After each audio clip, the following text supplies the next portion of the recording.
Usher's 40th birthday blowout is thumping so hard it flutters the ice in untouched cocktails. Neon ricocheting off mirrored walls until the whole room feels pixelated. Everyone inside, studio execs, fashion oracles, pop star entourages, swaps. Names they'll forget by dawn, but across the swirling haze, Joshua Jackson goes utterly still.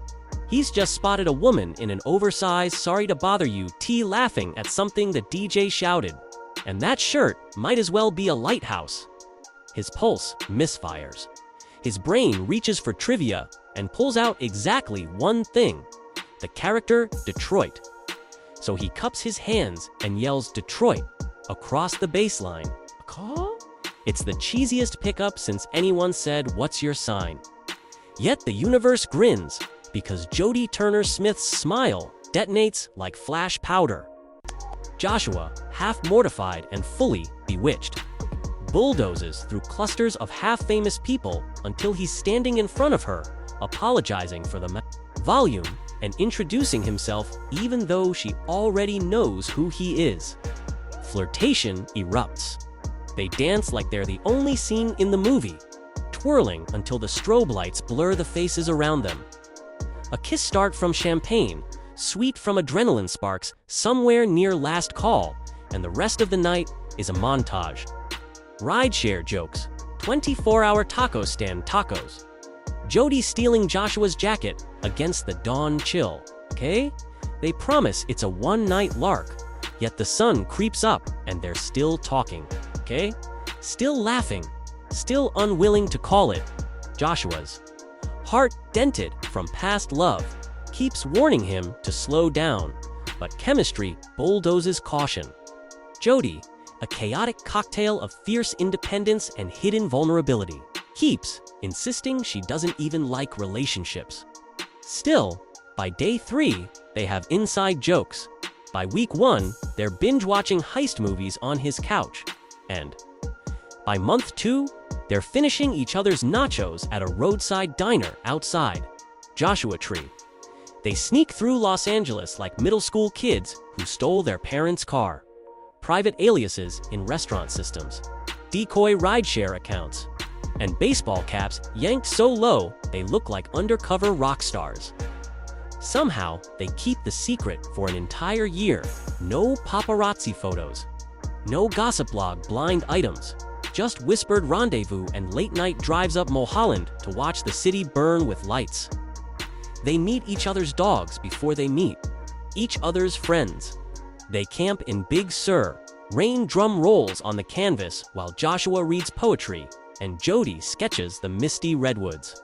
They fight, too, because any love worth keeping draws blood over whether horror movies belong on date night, over whose turn it is to replace the busted French press, over Joshua's reflex to carry all the grocery bags even when Jodie's arms are free. They make up beneath street lamps in parking lots. Kisses warm as engine hoods. New Year's Eve 2018 arrives, and they chase fireworks all the way to Nicaragua. They wade into the surf as clocks back home hit midnight, salt stinging their ankles. Moonlight fizzing on the crests. Jodie's dress clings like liquid silver, wind whipping her braids around her shoulders. She thinks about history, how women are taught to wait for rings, how love has often been a cage for Black women specifically. Then she thinks about Joshua, who memorized her coffee order and once shipped her favorite hot sauce to the set of a Toronto shoot because craft services had bland salsa. In the hush between bursts of color, she sinks to one knee, toes buried in cold sand, and asks if he'll marry her. Joshua's heart cartwheels into his throat. He says yes so fast he nearly swallows half the Pacific. Later, when a more traditional voice inside him whispers that he wants to give her the same ceremony of being asked, he buys a ring from a tiny jewelry coupe in Granada, marches her to the same shoreline at sunrise, and proposes back. 2 proposals, 2 halves of a sentence that reads, "We choose each other." News finally leaks, and the internet behaves like the internet, think pieces on unorthodox gender roles. Trolls vomiting racial ignorance. Strangers dissecting their timeline like amateur forensics. Joshua unleashes a cyclone on Twitter, brevity sharpened to blades demanding dignity for his fiancée. They appear everywhere hand in hand, a moving billboard that says love is too big for your boxes. When Jodie wears a sapphire blue gown to a charity gala, the headline war is Black Cinderella versus White Prince. And Joshua smirks because if people think he's any kind of prince, they clearly never saw him nearly faceplant while carrying 4 iced coffees upstairs. August 2019, a clerk at the Beverly Hills courthouse catches them filing paperwork. A fan with binocular vision spots gold on their fingers after brunch. But they dodge questions until Joshua's press tour for a limited series forces them onto a red carpet in November. She glides next to him. In molten gold, baby bumps stealing the spotlight. 2 rings glint, and photographers finally get the story. Married, expecting, unstoppable. Joshua strokes the curve of her belly as lenses crackle, and the photo rockets around the world hope, packaged in tuxedos and sequins. Then 2020 sucker punches everyone. Pandemic sirens, empty grocery shelves, dread curling like smoke in the lungs of the city. Jodie studies grim statistics for Black maternal mortality and decides a home birth is safest. Joshua learns the language of doulas and hypnobirthing playlists. For 43 hours, they live inside a cocoon of pain and breath, dim lights, affirmations taped to walls, midwives murmuring mantras. Jodie roars through each contraction, a warrior queen dismantling generations of fear. When baby Janie finally slips into the world, the room falls so quiet they can hear rain start on the roof. Jodie weeps, Joshua weeps harder, and Janie blinks once before, wailing like a diva hitting her first note. Night becomes a blur of feeding alarms and diaper changes. Joshua FaceTimes set coaches from a rocking chair, whispering lines for little. Fires everywhere while cradling Janie. Reese Witherspoon mails him a box of her kids' grown onesies with a handwritten note. The blowouts get easier. The sleep schedule never does. Kerry Washington D.'s a list of Black pediatricians in every Los Angeles zip code. Joshua scribbles thank yous between burp cloth washes. Jodie's Instagram evolves into a shrine of soft, drizzled light. Joshua reading Goodnight Moon, half asleep. Janie gripping Jodie's pinky like she owns the copyright. Comments flood. You make me believe in love. Haters try their usual venom, but it slides off like water on wax. When Janie turns 1, they smuggle her to Vancouver for Joshua's shoot, exploring tide pools between his call times. They introduce her to kelp forests, show her that sea otters hold hands to keep from drifting apart. At night, while the baby monitor glows like a tiny moon, Joshua and Jodie whisper about baby number 2, about maybe moving somewhere with space for goats, about writing children's books where the heroes look like Janie. They draft outlines on hotel notepads titles, like The Girl Who Collected Starlight, and promise to turn them into something real once the world stops spinning so violently. Their love is not flawless. There are slammed doors when exhaustion frays them, mismatched parenting philosophies, stress when Joshua's shooting schedule collides with Jodie's auditions. Therapy happens on Zoom, both of them clutching herbal tea while a counselor frames, nods, and reminds them how to translate frustration into empathy. They keep a pact. No matter the argument, the words "you're my favorite" must surface before sleep. It saves them more than once.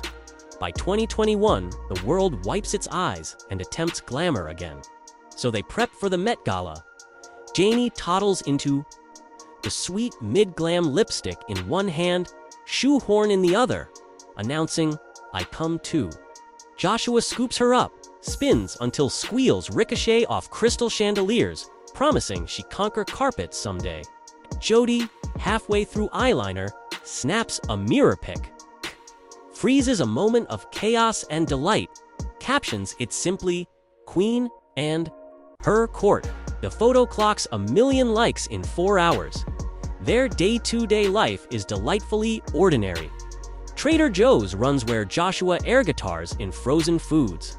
Home Depot trips where the Dawson's Creek theme sneaks over the PA, and Jodie breakdances with a paint troller. She still owns that fan art tee of Pacey Witter's face and wears it to bed until the fabric thins like parchment. He matches her energy, surprising her with a custom tee that reads Mrs. Pacey forever, and they both fall over laughing. They spend Sunday mornings in matching robes, reading dueling crosswords and swatting each other's pens. When negativity trends, they unplug and drive to the desert, chase pink sunsets past wind turbines, and let silence braid their fingers. They also build armor for Janie, bedtime stories starring black heroines, conversations about privilege before she can spell the word, gentle lessons that her curls are crowns. Joshua learns to braid. Jodie teaches him not to call them cute, but epic. They stack children's books in languages neither speaks, believing multilingual bedtime narratives might plant wild ideas. They argue over whether a second child's middle name should honor Joshua's Irish grandmother or Jodie's Jamaican grandfather, then realize both can fit if they get creative. With hyphens, career winds shift. Jodie lands a gritty limited series about post-colonial espionage and shoots in Spain. Joshua straps Janie into a carrier and moves the whole family to Seville for 3 months, turning cobblestone streets into stroller racetracks. He finds a tiny cafe that serves churros at dawn and becomes a regular. The owner offers free coffee when he hears the story of their double proposal. On set rap days, the family picnics under orange trees, peel rinds scenting the warm air, while Joshua strums a borrowed guitar and Janie pelts pigeons with crumbs. When they return, Joshua hosts a backyard screening of Sorry to Bother You for Friends, string lights zigzagging above lawn chairs. Halfway through the film, the crowd erupts when Detroit appears on screen. Jodie nudges Joshua, whispers, "That's the moment we collided," and kisses him so thoroughly the projector's light flickers across them like a blessing. They remain hype machines. Jodie cheers from the front row when Joshua guest hosts a late-night talk show, mouthing the jokes before he delivers them. He stands just off stage during her talk show appearance, signaling goofy hearts like a middle school crush. Award season becomes their unofficial second wedding. Rented tuxes, designer gowns. And in the limo, they practice gratitude out loud, 5 things they love about each other before arriving anywhere. Paparazzi try to decode their whispered lists, but the words belong only to them. At family gatherings, elders ask how long this honeymoon lasts. Joshua quotes astrophysics. The universe is still expanding, so why would their honeymoon shrink? Jodie jokes that forever's the plan right after she convinces him to dye his hair neon just once. He almost agrees if their daughter picks the color. They envision a future filled with sticky-fingered toddlers scribbling on wall calendars, rescue dogs shedding on velvet couches, and a holiday tradition called reverse caroling, where they show up at random houses singing off-key until homeowners too startled not to smile join in. They hatch a 5-year plan to open a bookstore cafe that doubles as a literacy nonprofit, Joshua in charge of lattes, Jodie curating shelves heavy with Afrofuturism. Some nights they stay up too late arguing about climate change, about hood, survive longer in a zombie apocalypse, about which Star Wars trilogy Janie should see first. Dawn filters through blinds, painting stripes across their rumpled couch. And they realize they've talked through another night just like the first night they met. It feels cosmic, like a loop someone coded before they existed, 2 souls programmed to find each other in a room strobing with Usher's falsetto. Their love story began with a shouted movie reference.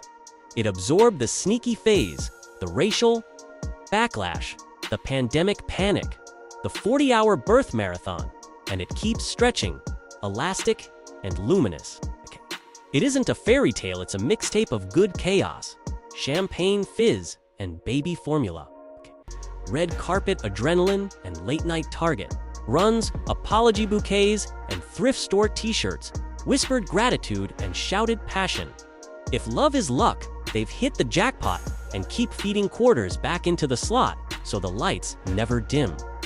So next time you're wedged at a crowded party, music deafening, and someone hollers your character's name like it's the punch line to a cosmic joke, don't roll your eyes. Turn, lean in, and let serendipity punch its time card. You might be one cringe-inducing shout away from the kind of forever that refuses to obey any rule except its own relentless beat.